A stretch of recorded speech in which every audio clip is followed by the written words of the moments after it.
এক গ্রামে বাস করত কানাই, যার পিঠে ছিল এক বিশাল কুঁজ। গ্রামের মানুষ তাকে দেখলেই মুখ ফিরিয়ে নিত, তার কুঁজের জন্য কেউ তাকে ভালোবাসত না।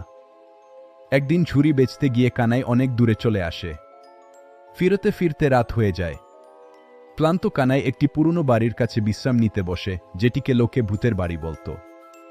হঠাৎ সে শুনতে পায় ভূতেরা গান গাইছে, লুন হ্যায়, তেল হ্যায়, ইমলি হ্যায়, হিন হ্যায়। কানাই ভাবে গানটা অসম্পূর্ণ। সেও সুর মেলায় এবং নতুন লাইন যোগ করে, লসুন হ্যায়, মরিচ হ্যায়, চ্যাং ব্যাং শুটকি হ্যায়। ভূতেরা কানাইয়ের গান শুনে খুব খুশি হয়। ভূতু সর্দার তাকে ভেতরে নিয়ে যায় এবং তার পিঠের কুঁজ দেখে বলে, এটা নিয়ে নাচতে তোর কষ্ট হচ্ছে গি। একজন ভূতু মন্ত্র পড়ার ভঙ্গি করে কানাইয়ের পিঠে হাত বুলিয়ে দেয়। অবাক হয়ে কানাই দেখে তার কুঁজ উধাও। সে আনন্দে কেঁদে ফেলে, শরীরটা তার পালকের মতো হালকা লাগছে। কয়েক মাস পর কানাই এখন সুস্থ ও ফিটফাট। মানিকের মা এসে তার কাছে কুঁজ সারানোর মন্ত্র জানতে চায়, কারণ তার ছেলে মানিকেরও কুঁজ আছে।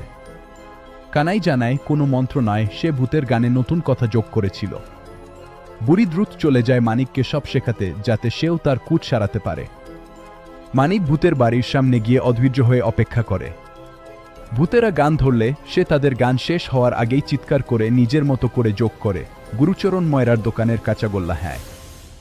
ভূতেরা মিষ্টির নাম শুনে বিরক্ত হয়ে বমি করতে করতে বেরিয়ে আসে। ভূতু সর্দার রেগে গিয়ে কানাইয়ের ফেলে যাওয়া কুঁজটা মানিকের পিঠে বসিয়ে দেয়, ফলে মানিকের এখন দুটো কুঁজ।